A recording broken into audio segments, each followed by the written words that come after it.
الحمد لله رب العالمين والصلاة والسلام على سيد الأنبياء والمرسلين وعلى آله وأصحابه أجمعين.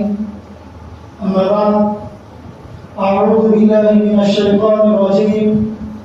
بسم الله الرحمن الرحيم. وأذن في الناس بالحج يأتوك رجالا وعلى كل ضامر يأتين من كل فج عميق ليشهدوا منافع لهم ويذكروا اسم الله في أيام معلومات على ما رزقهم من بهيمة الأنعام فكلوا منها وأطعموا البائس الفقير ثم ليقضوا تفثهم وليوفوا نذورهم وليطوفوا بالبيت العتيق. وعن النبي صلى الله عليه وسلم قال: من حج لله فلم يرفث ولم يفسق رجع كيوم ولدته امه، او كما قال عليه الصلاه والسلام. محترم سامعین اور عزیز ساتھیوں،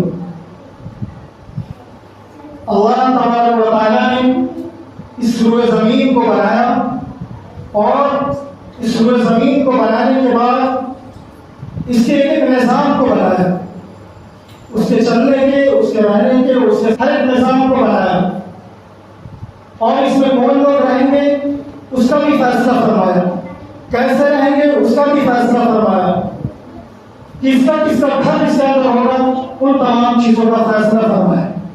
اسی طریقے سے اللہ تعالیٰ نے اس بات کا بھی فیصلہ فرمایا کہ وہ اپنے لیے بھی گھر یہاں پر بنائے، جس کو اللہ تعالیٰ نے قرآن کے اندر اس طریقے سے بیان کیا: ان اول بیت وضع للناس للذی ببکۃ مبارکا وہدی للعالمین.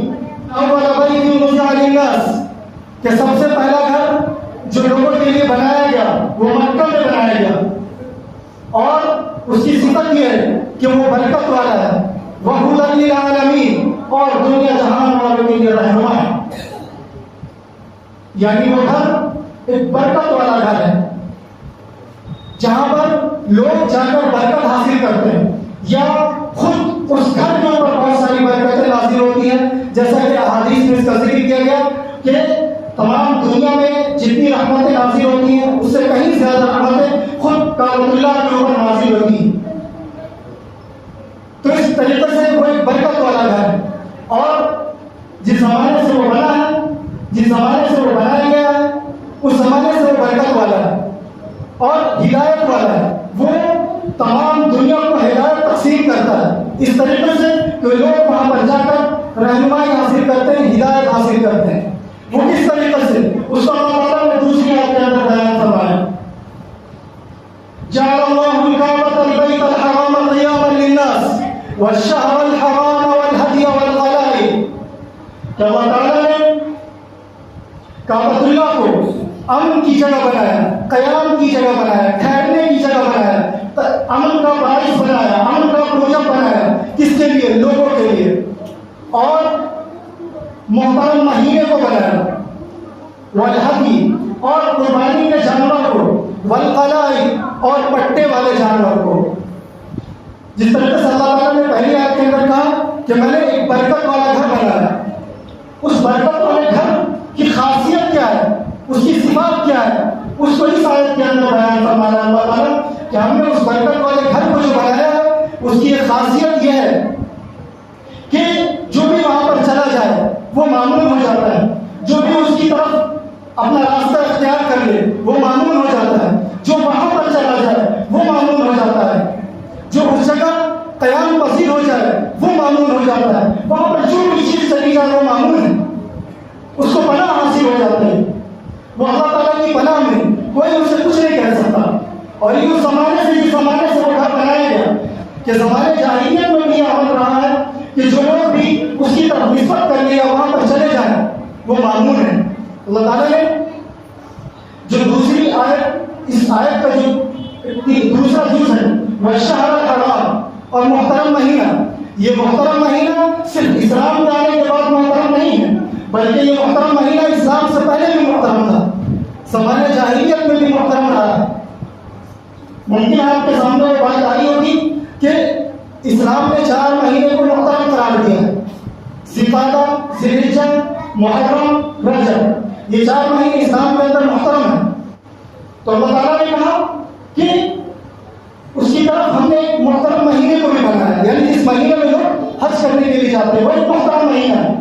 اور پھر صرف وہ مہینہ ہی نہیں یا وہ جگہ ہی محترم نہیں، بلکہ جس کی نسبت اس کی طرف ہو جائے وہ بھی محترم ہو جاتا ہے. وہ قربانی کا جانور، یعنی جو قربانی کا جانور حرم میں ذبح کرنے کے لیے لے جایا جا رہا ہے، ہدی اسی جانور کو بولتے ہیں جس کو قربانی کرنے کے لیے حرم میں لے جایا جاتا ہے، اس کو ہدی بولتے ہیں. تو وہ ہدی کا جانور وہ بھی معمول ہے، وہ بھی محترم ہے. اور جب وہ جانور گزرتا تھا تو عرب کا جو ماحول تھا، یعنی فساد کا، لوٹ مار کا، دنگے کا، اس زمانے میں بھی وہ ہدی کا جانور محفوظ ہوتا تھا، کوئی اس کو کچھ نہیں کہتا تھا. کیوں؟ اس وجہ سے یہ جانور حرم میں ذبح ہونے کے لیے جا رہا ہے. تو اللہ تعالیٰ نے کہا کہ میں نے جانور کو بھی محفوظ کر دیا اور معمول کر دیا اس کی طرف نسبت ہونے کی وجہ سے، اس گھر کی طرف نسبت ہونے کی وجہ سے. اور اسی طریقے سے قلائی، پٹے والے، اس کی 2 تفسیر کی گئی. ایک یہ کہ خود آدمی جو زمانے جاہلیت میں حج کرنے کے لیے جاتا تھا تو اپنے گلے میں پٹا لگا لیتا تھا. قلائی پٹا کو بولتے ہیں ہار، قلائی کے معنی ہے ہار. تو ایک قسم کا وہ ہار پٹا اپنے گلے میں لگا لیا کرتا تھا، اس چیز کے لیے کہ جب بھی کوئی آدمی اس کو دیکھے تو سمجھ جائے کہ یہ حج کے لیے جا رہا ہے تو کوئی اس کے ساتھ لوٹ مار نہیں کرے گا. تو اللہ تعالیٰ اس کو کہہ رہا ہے کہ یہ اس کی طرف منسوخ ہونے کی وجہ سے یہ معمول ہو گیا. اور اسی طریقے سے بہت نے کہا کہ قلائے ان جانوروں کے گردن میں لٹکا دیا جاتا تھا جن جانوروں کو حرم میں ذبح کرنے کے لیے لے جایا جا رہا ہے. تو اللہ تعالیٰ نے یہاں پر 4 چیزوں کو محترم قرار دیا. ایک خود کعبۃ اللہ کو، دوسرے اس کی طرف جو مہینہ منسوخ ہو رہا ہے اس مہینے کو، اور تیسرے اس جانور کو جو وہاں پر ذبح کرنے کے لیے لے جا رہا ہے، چوتھے اس آدمی کو یا اس جانور کو جو اس کی طرف جا رہا ہے.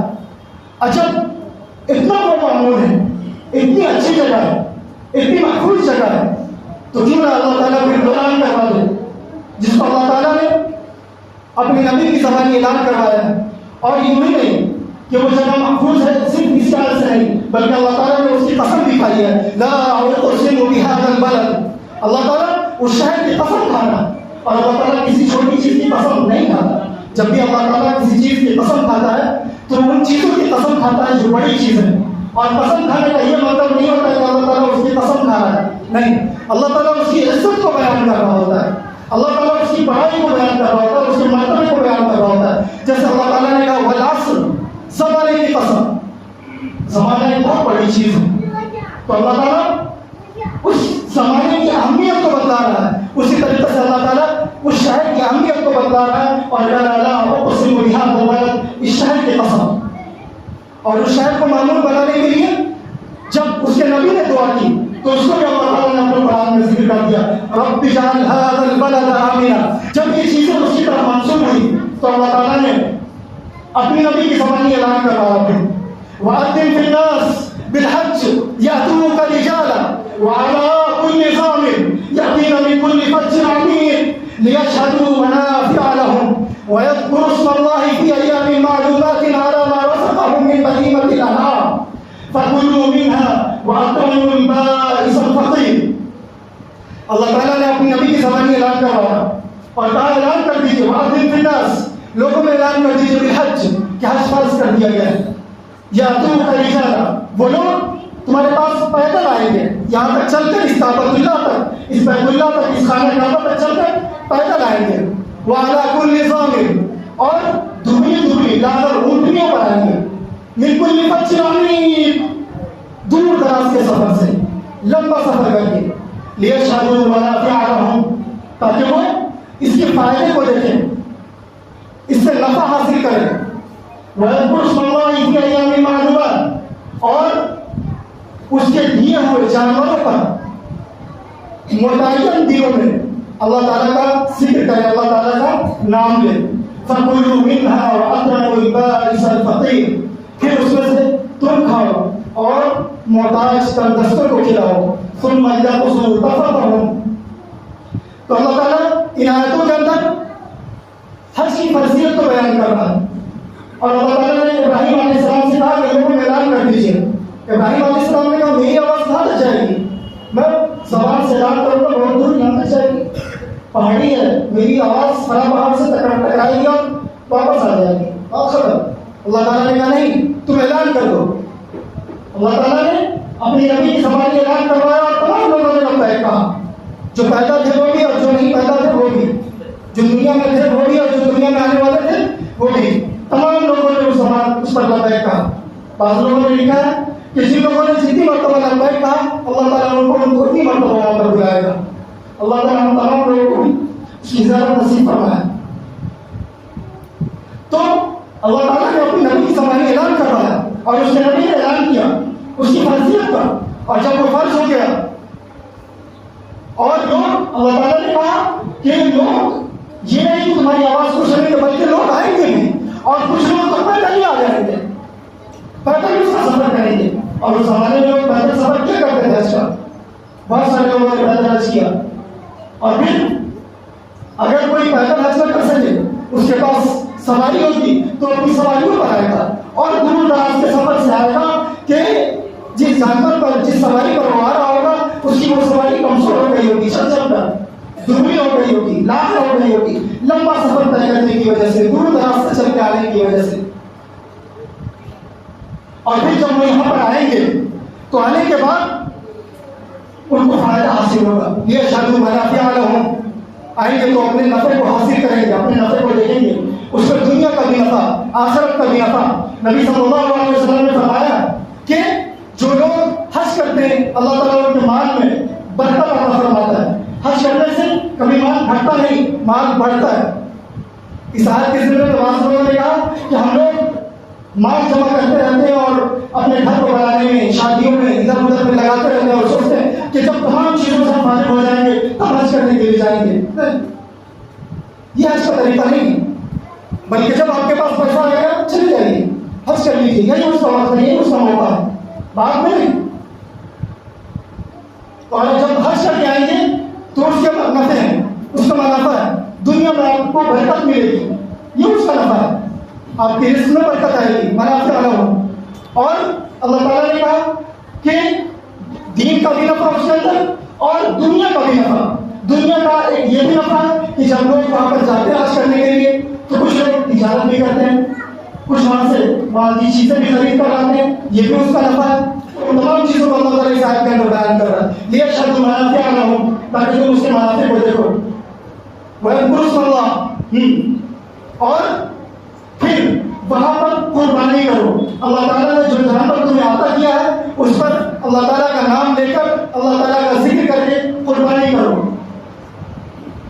اور اس قربانی میں سے تم بھی کھاؤ, غریب مسکینوں کو بھی کھلاؤ. یہاں پر اللہ تعالیٰ نے کہا کھاؤ, اس کا یہ مطلب نہیں کہ اکیلے کھا لینا. امر کا صیغہ اباحت کے لیے اللہ تعالیٰ نے بیان کیا ہے کہ کھاؤ, مطلب مباح ہے, جائز ہے, تم بھی کھاؤ اور لوگوں کو بھی کھلاؤ. ثم ليقضوا تفثهم, اور جب تم قربانی کر لو تو اپنے میل کچیل کو دور کرو, اپنے میل کچیل کو دور کرو. تفثهم, تفث بولتے ہیں میل کو. یہ کیا چیز ہے کہ جب آدمی حج کر لیتا ہے اس سے اور وہ قربانی کر لیتا ہے تو اللہ تعالیٰ اس آیت کے اندر حج کے احکام میں سے حکم کو بیان کر رہا ہے. کیا کہ اپنا احرام اتار دو, اپنا احرام اتار دو, اپنے بالوں کو ترشوا لو, اپنے ناخنوں کو کاٹ لو اور تم صاف ہو جاؤ. وَلْيُوفُوا نُذُورَهُمْ, اور اپنے نظروں کو پوری کرو. نظر منت, اپنی منتوں کو پوری کرو. لوگ منت مانگتے تھے اس زمانے میں اور آج بھی مانگتے ہیں کہ اگر ہمارا کوئی کام آ گیا ہم بیت اللہ میں طواف کریں گے, بیت اللہ میں 2 رکعت نماز پڑھیں گے. اس طریقے کی نظر, تو یہ نظر اس کے اوپر واجب نہیں تھی لیکن اس نے مان لی, تو مان لینے کی وجہ سے اب اس کے اوپر واجب ہو گئی ہے, لہٰذا اس کو پورا کرنا ہے. تو اللہ تعالیٰ اس کو کہہ رہا ہے وَلْيُوفُوا نُذُورَهُمْ, تو اپنی نظروں کو پوری کرو. وَلْيَطَّوَّفُوا بِالْبَيْتِ الْعَتِيقِ, اور بیت عتیق, آزاد گھر, پرانا گھر, اس کا طواف کرو. عتیق کہا جا رہا ہے, عتیق کے معنی آزاد کے لیے ہوتے. نبی صلی اللہ علیہ وسلم نے فرمایا کہ یہ گھر آزاد گھر ہے, اللہ تعالیٰ نے اس کو آزاد بنایا, جو وہاں پر چلا جائے وہ آزاد ہو جاتا ہے, وہ معمول ہو جاتا ہے. اور پرانا گھر بھی اس کو کہا جاتا ہے اس لیے شروع شروع میں ایک آیت میں نے آپ کے سامنے پڑھی تھی، ان اول بیت وضع للناس، کہ سب سے پہلا گھر جو بنایا گیا تو سب سے پہلا گھر ہے، یعنی سب سے پرانا گھر ہے۔ اسی طریقے سے اللہ تعالیٰ نے فرمایا وَلِلَّهِ عَلَى النَّاسِ حِجُّ الْبَيْتِ مَنِ اسْتَطَاعَ إِلَيْهِ سَبِيلًا، کہ لوگوں پر حج فرض کیا گیا ہے اور ان لوگوں پر جو بیت اللہ پر جانے کا کی استطاعت رکھتے ہوں۔ یعنی پہلی آیت میں بھی اور اس آیت میں بھی اللہ تعالیٰ حج کی فرضیت کو بیان کر رہا ہے، اور جب حج فرض ہو گیا تو تمام لوگ اس کے مکلف ہو گئے کہ حج کو ادا کریں، تو اللہ تعالیٰ نے ایک شرط لگا دی، اللہ تعالیٰ نے ایک شرط لگا دی ہے کہ سب لوگ پریشان نہ ہوں، سب لوگوں کے لیے پریشانی کا باعث نہیں بنے گا جو استطاعت رکھتے ہو وہاں تک جانے کی۔ اور یہ شرط اس وجہ سے بھی لگائی گئی ہے کہ ایک زمانے میں لوگ بس یوں ہی چلے جاتے تھے اور وہاں جانے کے بعد بولتے تھے کہ بھائی ہم اللہ کے گھر میں آئے، اللہ کا طواف کرنے کے لیے آئے، اللہ کے گھر کی زیارت کرنے کے لیے آئے، ہمارے پاس کھانے کے لیے نہیں، کھانے کے لیے دے دو، ہمارے پاس پہننے کے لیے کپڑا نہیں، ایک ہی کپڑا تھا، ایک ہی کپڑا پہن کر آئے، کپڑا دے دو۔ تو یہ طریقہ اسلام کے اعتبار سے صحیح نہیں ہے، تو اللہ تعالیٰ نے کہا کہ یہ طریقہ نہیں ہونا چاہیے۔ آپ اپنی استطاعت کے مطابق، اگر آپ کی استطاعت ہے کھانے کی، کپڑے کی، تمام چیزوں کی فراہمی آپ کے پاس، یعنی اتنی گنجائش ہے کہ آپ وہاں تک جا سکتے ہیں، اس کا انتظام کر سکتے ہیں، جائیں۔ میں نے کہا شروع میں کہ جانا چاہیے اور اپنا پیسہ جس کے پاس بھی ہوتا ہے سب لوگ جائیں، کسی چیز کا انتظار نہ کریں۔ اور خود نبی صلی اللہ علیہ وسلم کی زبان میں اللہ تعالیٰ نے اس کو بیان فرمایا بنی الاسلام علی خمس شہادت ان لا الہ الا اللہ وان محمد رسول اللہ واقام الصلاۃ وایتاء الزکاۃ والحج وصوم رمضان۔